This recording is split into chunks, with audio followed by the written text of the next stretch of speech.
Right, this card was good. This is better than seeing all the Apex fights that we've got. But unfortunately, we have to go back to that next week. But anyways, Derrick Lewis beat a taxi driver in Rodrigo Nascimento. I'm sorry. I don't want to see more Derrick Lewis main events. Yes, it's good seeing him fight, but please put him either on the start of a main card or put him on the featured prelim. He's good, but I'm sick and tired of seeing these main events now. Because one thing that I'll say that was good about Derrick Lewis in this fight is he's now adapting. It was none of this just, I'm going to be out of range and try and swing a haymaker and hope it lands on your chin and clean you out. It was more of a, I'm not going to call it a very technical performance, but it was more of an adaptation where he was looking to close the distance by getting in the clinch and then looking to fight in the clinch. What type of Derrick Lewis does that? That's not Derrick Lewis, and that's why I'm saying that was impressive. And I'm not going into the antics after the fight, because if you talk about that type of stuff, that will get you muted and blocked instantly off YouTube. So, Rodrigo Nascimento, to me, at the end of the day, I have no idea why I've picked this guy. Rodrigo Nascimento is mid. Again, like a lot of these heavyweights, they haven't got that much skill. When you compare them to the lower weight classes, and I'm not just saying that, like, you've got your Tom Aspinall who, even if he was in a lower weight class, you could see that he's skilled, but you've got some of these unranked heavyweights, or ones that are at the top of the rankings, who aren't that skilled, and they rely on their power and stuff like that. Nascimento, I don't know what he was doing out there, because you're coming up against Derrick Lewis. The first thing you should be looking to do is looking to clinch and look for the takedown. What does he decide to do? I'm going to go out there and try and strike with someone who's knocked out the most people in the UFC. One of the dumbest fight IQ strategies I've seen. And then you have the guy who never looks to clinch against people and try and take them down in Derrick Lewis. The only time I can remember in a long time was against Tai Tuivasa when he was up against the cage, but that's not Derrick Lewis deep down. And you've allowed him to try and get a takedown on you and get you down. Seriously. But anyways, Derrick Lewis for me, impressive. He puts him away in the third round, and I was impressed by the fact that Nascimento, he wasn't able to submit him because he had him in a dangerous position on the ground. I was looking at the odds when he was on the ground at one point, and they made Nascimento a big favourite because they know that Derrick Lewis on the ground, just getting up isn't going to work always, because when you come up against a guy with good jiu-jitsu, just getting up is going to lead to you getting your back taken and submitted. We all know that Jailton Almeida, I don't know what he was doing. Did he have some friends back in Brazil betting on that fight? Because I don't know how he did not finish him. And you've got Sergey Spivak who just went out there and just mauled him with the grappling, even though Sergey Spivak's grappling is nowhere near as good as Jailton Almeida's in terms of ragdolling opponents. So that was something that confused me also. But Derrick Lewis, another thing that I liked about him in this fight was he wasn't just trying to look for the takedown and then lay on top of him. He was trying to work his striking on the ground, but again, it's Derrick Lewis at the end of the day. He's not going to have like amazing grounding, pounding ability, but he tried. And yeah, I don't really have many positive things to say about Nascimento apart from the fact that he fought that fight on the feet like someone who just can't strike. Like, this guy beat Dontel Mays, which isn't that impressive. But for a guy who's younger, for a guy who somehow was 11-1, I believe, going into that fight, it just confuses me. And I should have looked at that Chris Alcaus fight, because if you go back and watch that, there are signs there which would show you why a guy like Derrick Lewis would be able to batter him. Because he falls down in slow motion from a hook. He's got very slow reaction time, and he kind of like freezes up, like he's got loads of adrenaline and just panics, it seems like, and gets put away. So, this card had a lot of upsets on it, a lot of shocks on the card. So this one wasn't really it. It was quite predictable, but I don't know why I didn't. Maybe because I thought this guy who appeared to be a taxi driver didn't go for the takedowns early and just looked to go out there with a grappling game plan. Right, I've got to admit it now. Buckley is good. I've underrated this guy. The amount of times I've picked against this guy and it's come through, as in it's lost for the other guy. No, for me, not the other guy. And Ruziboev is, again, one of them where I'm getting, I don't even know what word to use. I'm getting fooled by the name. Like, fighters with the name Oev, like a guy in the comments, I remember you who said this, they are overrated. Not all the time, but when you hear the Oev or the Ev on the end of the name, it makes you think automatically that, oh, they're better than they are. And then you see the stat padded record as well. It makes you think they're better than they are. But then when I watch the fights he's looked way better. But I feel like there's something about Buckley where when fighters come against Buckley, they seem intimidated and they shell up a lot. Like Chris Curtis, we know he's a very defensive fighter, but before the knockout, Buckley was doing really good. He was working him very well, but again, he was being reckless, and Curtis can take all of those shots. But Ruziboev, he looked scared out there, and I was surprised because he's come up against bigger guys than Buckley. Like, this is at welterweight. And he's come up with guys like Bruno Ferreira. Dumas isn't really impressive to me because that guy, I don't even have any words for that guy. But when you're beating guys like Bruno Ferreira, who comes in on short notice and not schools, but smokes, cooks, whatever you want to say, Gregory Rodriguez, that is the type of opponent where you're like, right, if he's doing it to a guy like that, against Buckley, this should be a dangerous fight. You're coming up against a shorter welterweight. You are 6'5". How can you not use your reach and keep it at range? And when he goes for the takedowns, it's been exposed for his jiu-jitsu. His jiu-jitsu only works when he's on top of his opponent, because when he was on the bottom, it seemed like he had no answers. This guy, when he was on the bottom, no offense to him, he looked for a way out. He got cooked 30-27. You could argue, well, 30-26, one of the judges had it, but you could argue that in the third round, he almost could have got a 10-7. Not due to the fact of just damage. The damage didn't cause the 10-7. The damage caused the 10-8 because he dropped him.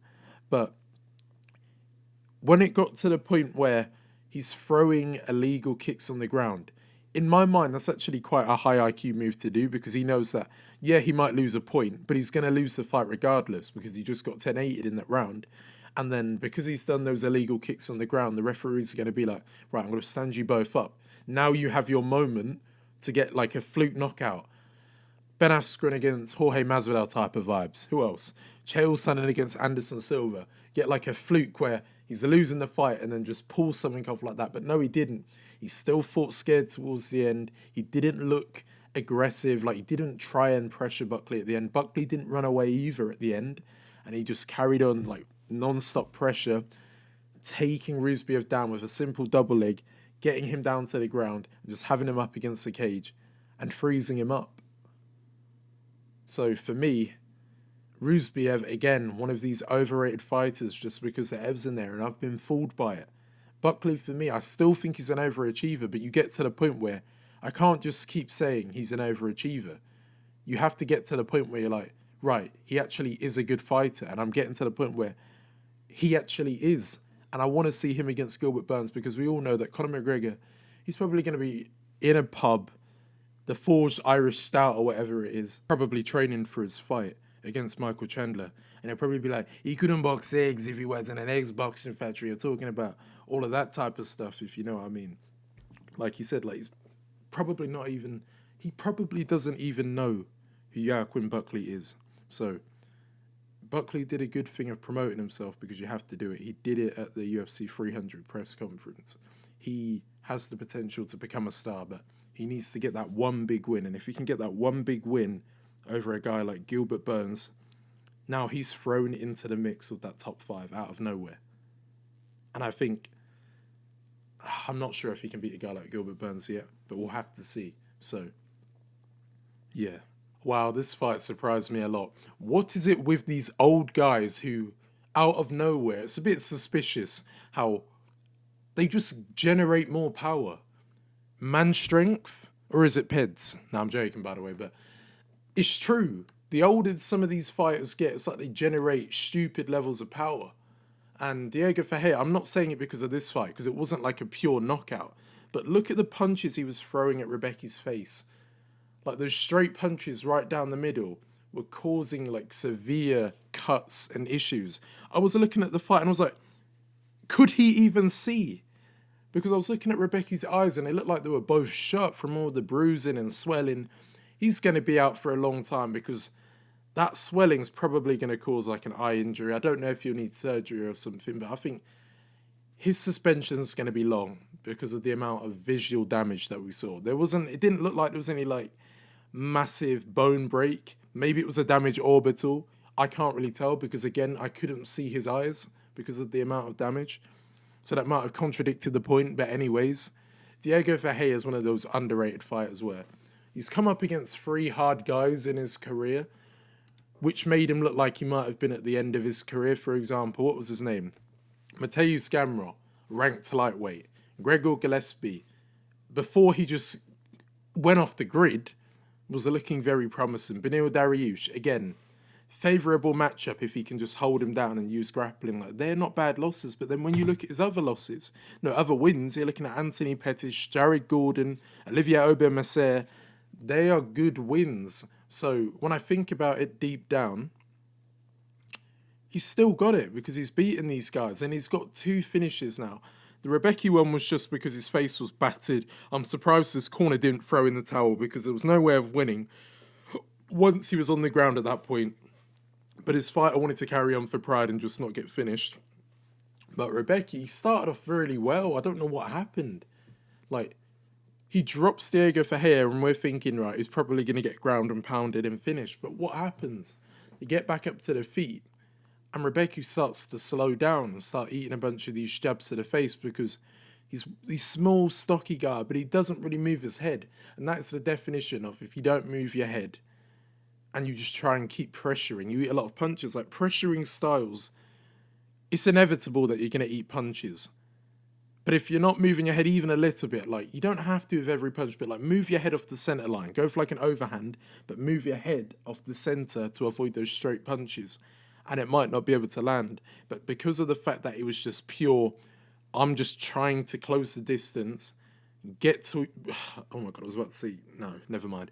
Get to you. You eat so many strikes that are so unnecessary to eat. And the grappling by Rębecki, you were seeing it was fading each round. Round 1, it was all right. And then the rounds which progressed, it was getting worse to the point where Diego Ferreira, it was going for takedowns. And I didn't expect Diego Ferreira to be able to get these takedowns because Diego Ferreira, he can do it against strikers, but I didn't think he could do it against people with good grappling. And Rębecki's one of them, and he did it because he couldn't do it to Gamrot, he couldn't do it to Ferreira, Dariush, all 3 of them being good grapplers. He couldn't do it to them, but he can do it against strikers. And because I believe Rębecki is a grappler as well as a striker, he's an all-rounder, I didn't think he'd be able to take him down and do it the way he did. So, for Diego Ferreira, I wouldn't be surprised if in the near future we are going to see Diego Ferreira ranked at 39 years of age. We're looking at like a Glover Teixeira type of transformation.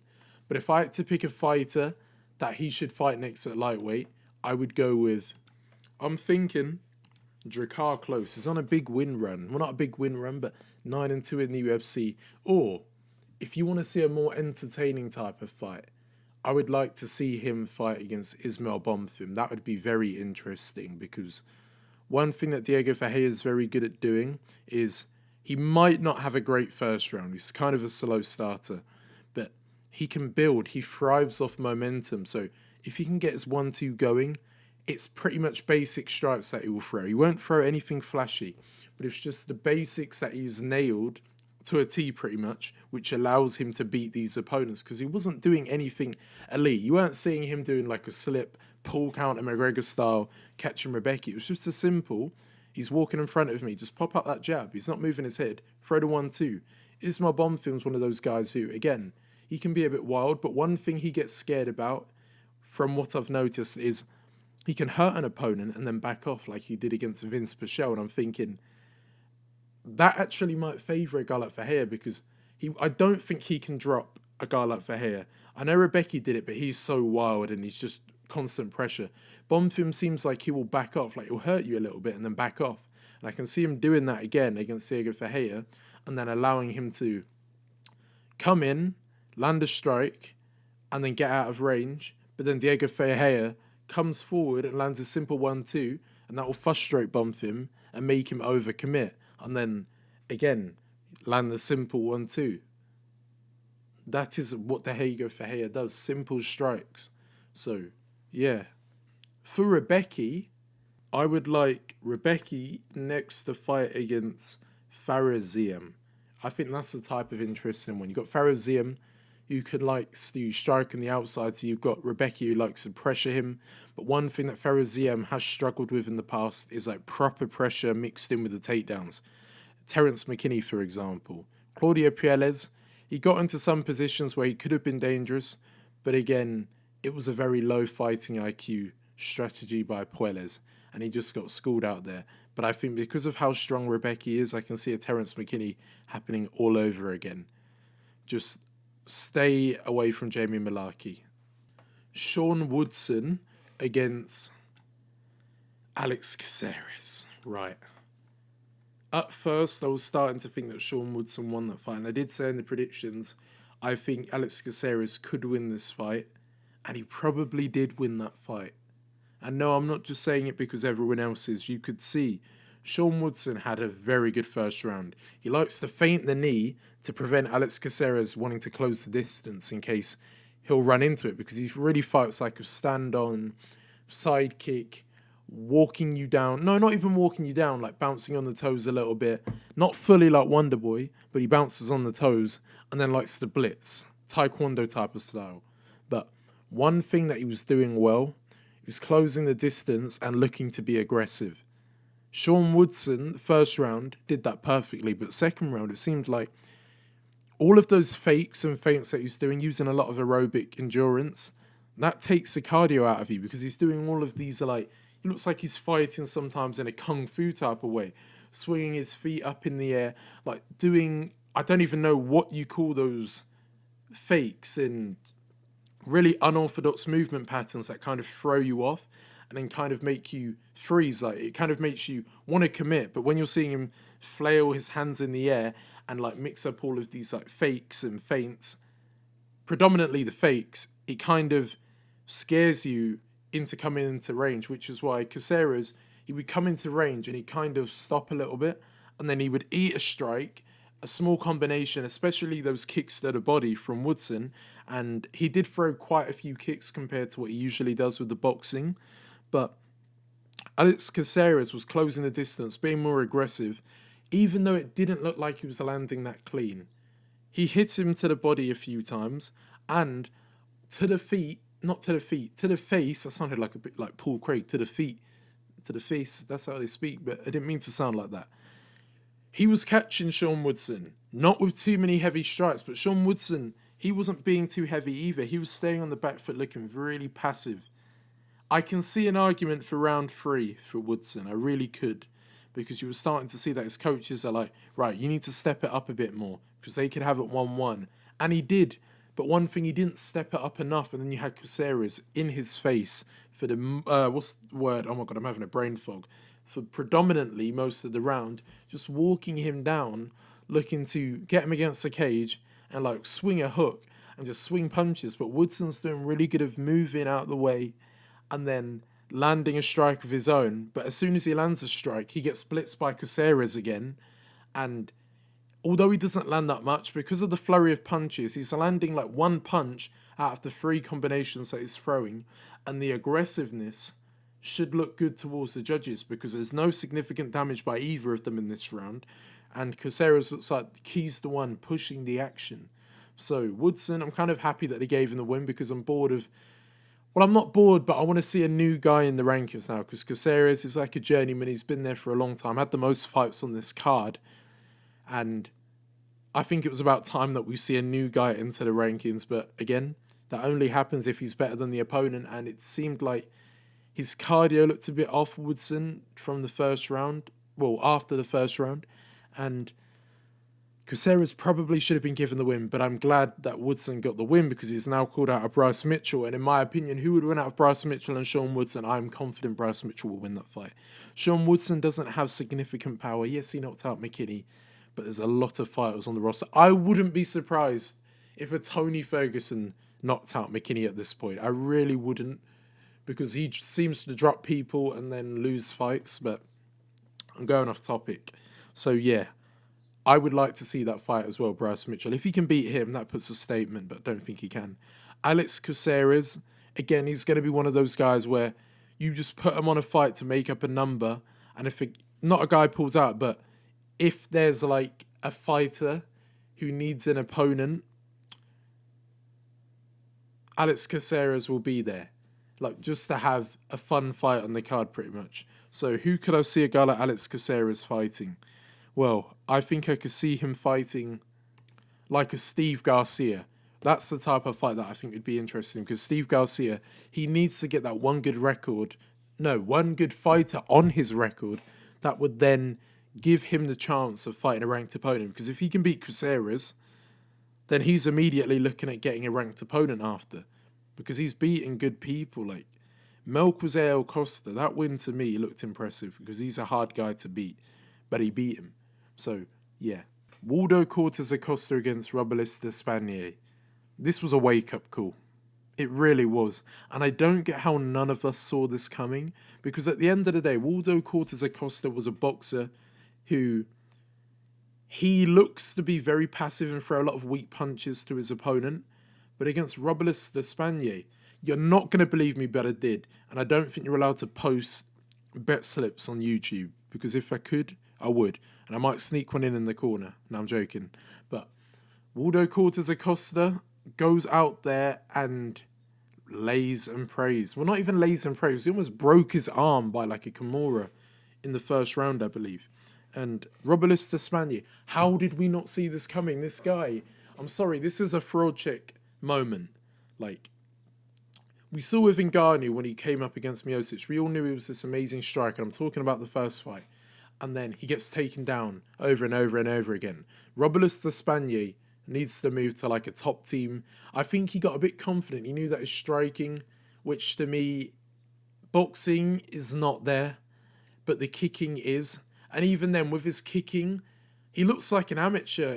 It did. I'm sorry. He really did look like an amateur, even with the striking, because you're coming against Waldo Cortes-Acosta. He is known for not being able to defend the leg kick. The guy lost to a 40-year-old Andrei Arlovski. Should have, quote, quote. And Robelis Despaigne, he doesn't use the leg kicks. He just goes in there wildly thinking that this is, I don't even know what promotion he fought in before, but that promotion where you can just go out there with your hands down and just throw that uppercut and drop Waldo Cortes-Acosta. Yeah, he hasn't got a great chin. He got KO'd a couple of times when he went to boxing. But then again, Waldo Cortes-Acosta, no, I might be wrong. We don't really see Waldo Cortes-Acosta get hit with massive punches. We see him get his legs chewed up. And then he comes out of nowhere and starts putting on an alright striking showcase. And again, it's overachieving. I can't, I'm sorry. This guy, Waldo Cortes-Acosta, leg kick galore against Jared Vandeira. I don't know how. This is like, again, Paul Craig type of levels of overachieving. And I'm sorry, I can't say he's good yet. Yes, he beat Despaigne, but Despaigne is a one-trick guy, and he thought, right, I'm seeing what he's doing to every opponent. Let me test him with the grappling, because I've been in the UFC for a while now. Let me bring him down, and what does he do? He brings him down to the ground and just lies on top of him. And you can see Robelis had no experience, because it looked like he didn't know what to do on the ground in terms of like bridging, shrimping. It was just turning and just eating a punch and then just hoping he didn't get finished. That's what it looked like in that fight. He's 35 years of age.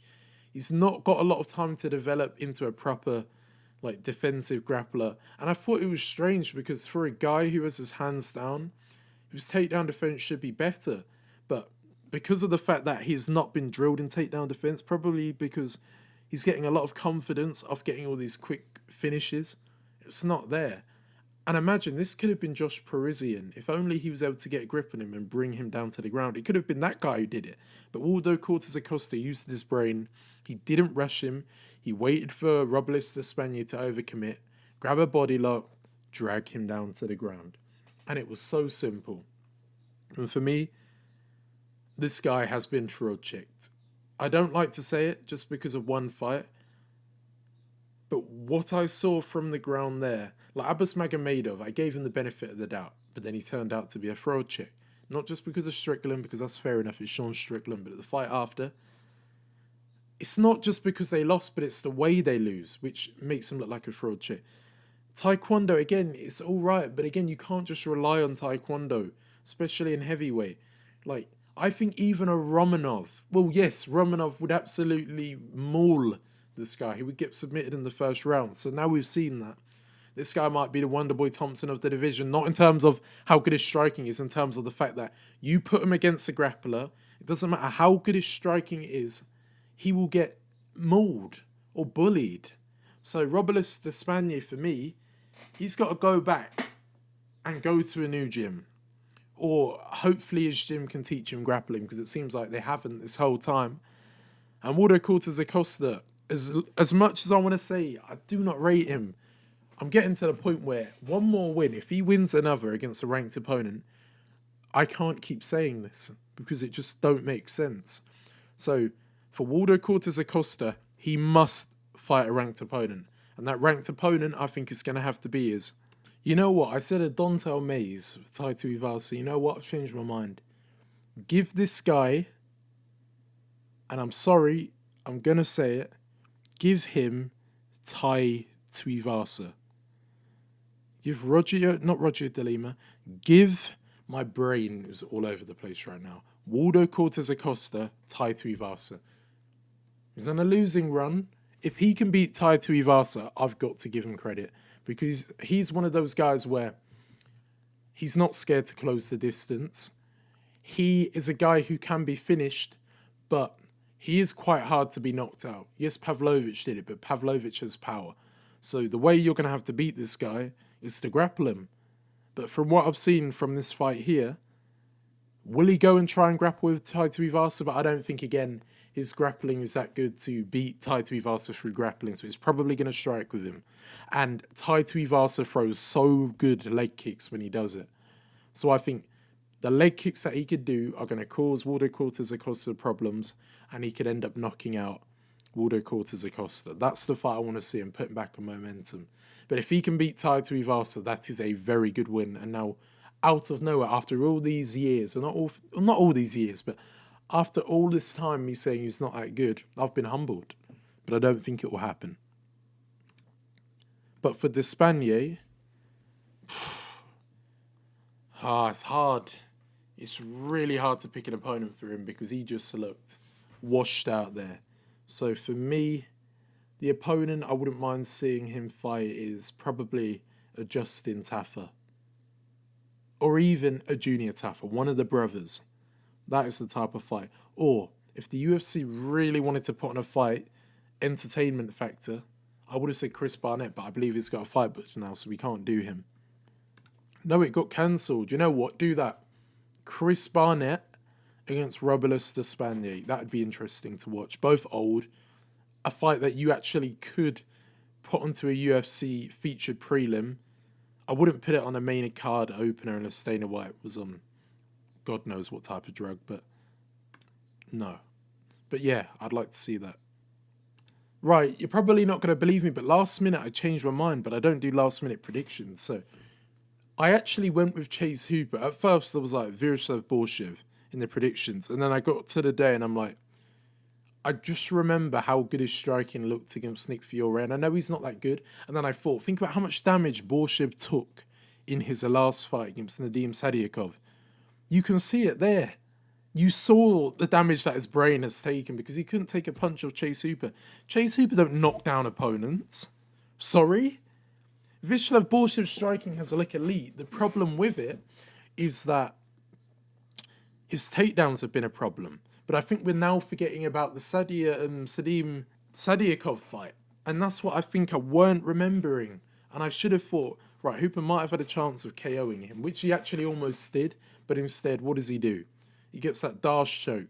And about the stoppage, it's a weird one. It really is.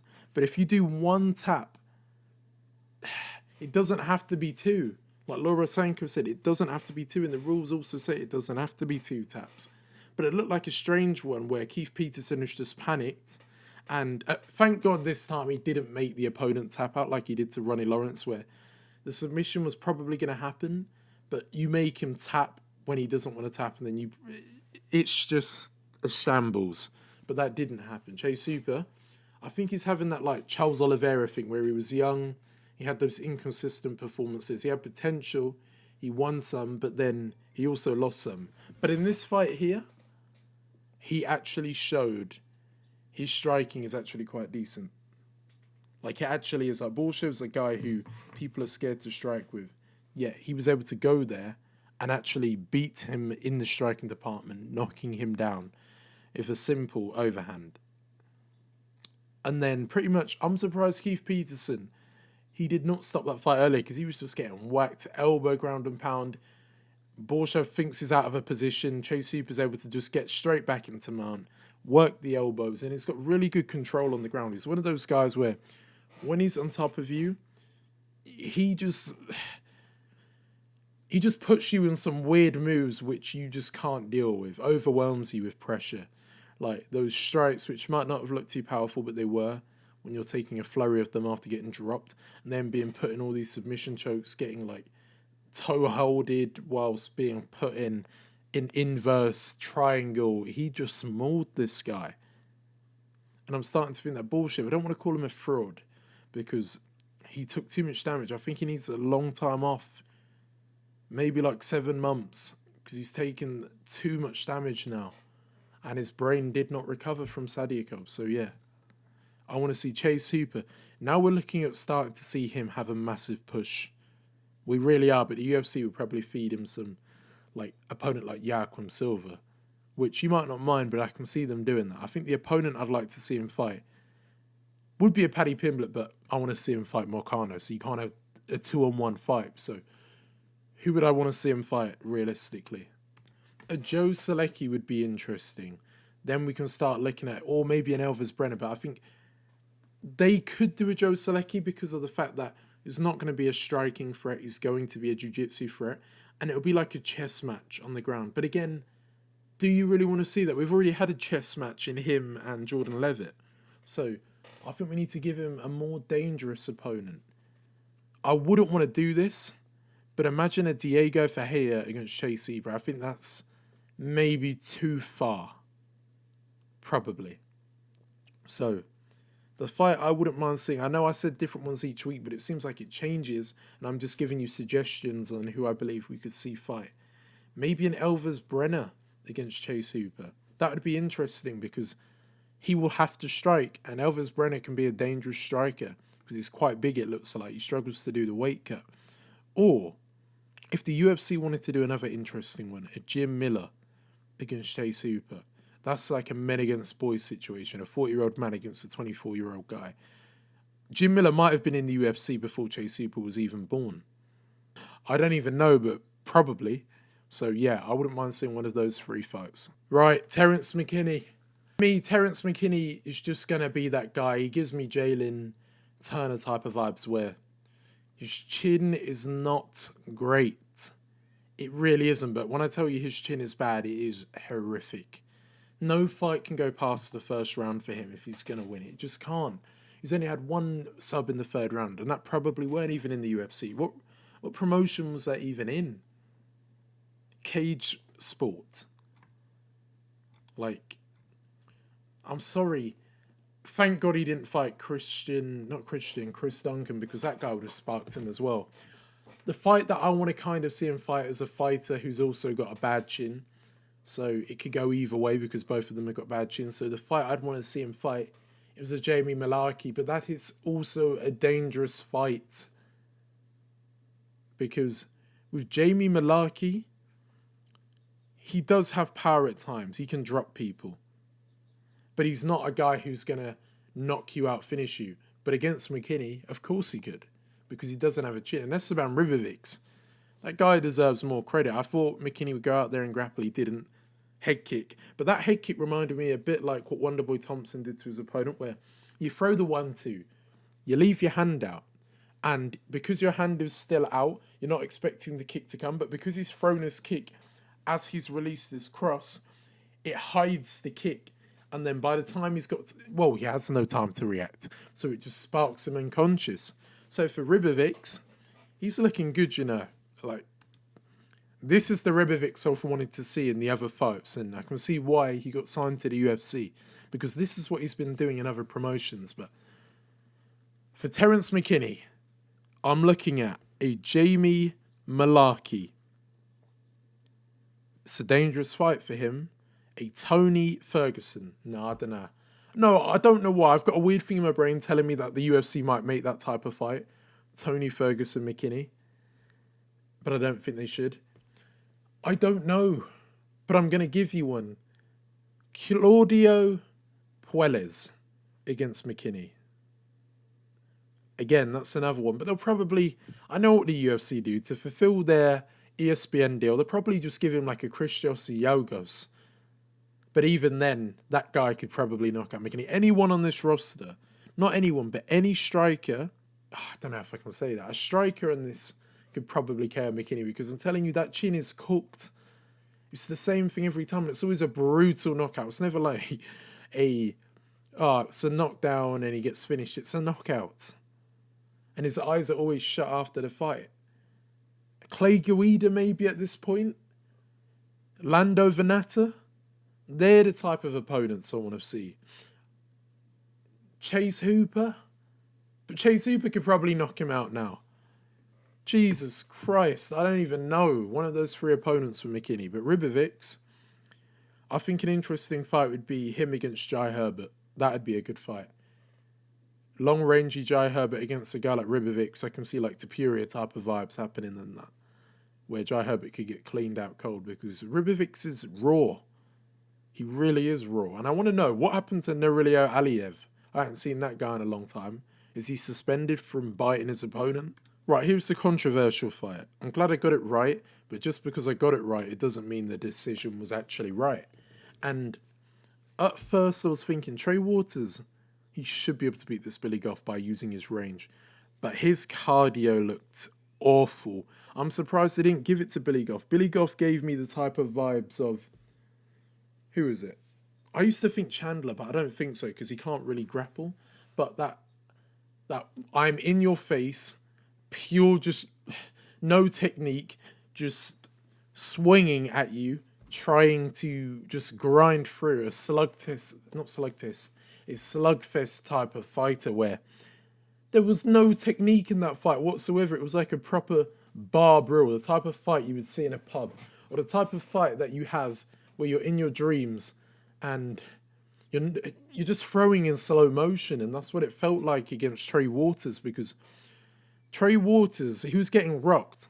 But what might have just stolen him the first round is, I don't think the UFC would have counted it as a knockdown because he didn't fall to his back.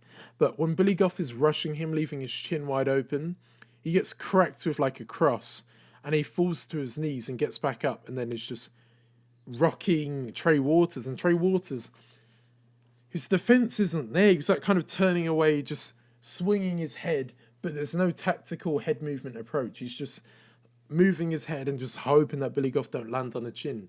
But he is connecting at times, and his chin was decent. I'm not going to lie, it really was. You got two guys in there with a good chin, and he was just surviving.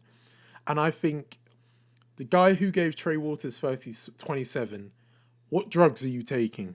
Because Billy Goff is the only guy in this fight who I could argue got the 30-27, which he didn't. 29-28 for me. But if you was going to give a 30-27, you could not give it to Waters. You really couldn't have. And I picked Waters before you say, oh, just because you picked him. No. I picked Waters.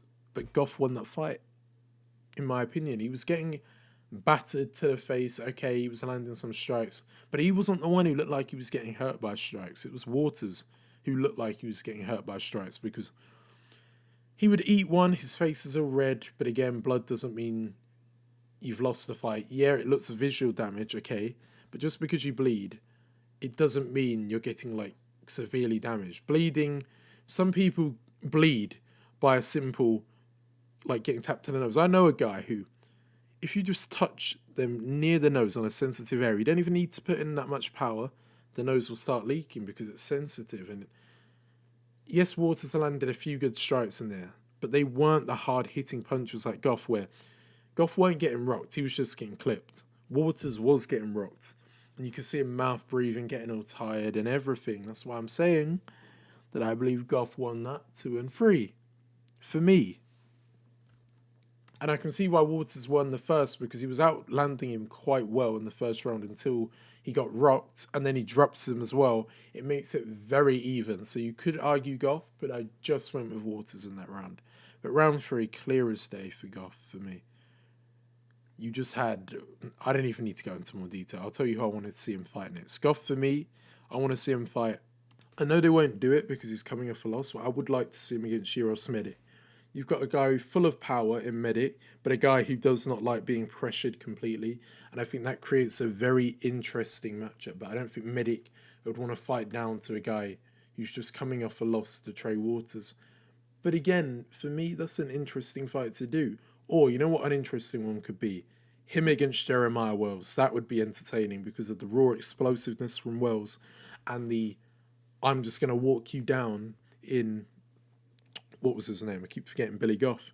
And for Trey Waters, I would like to see him fight. If Tim Means ain't going to retire, it feels weird because it seems like I'm picking a fight I've already picked to have a fight.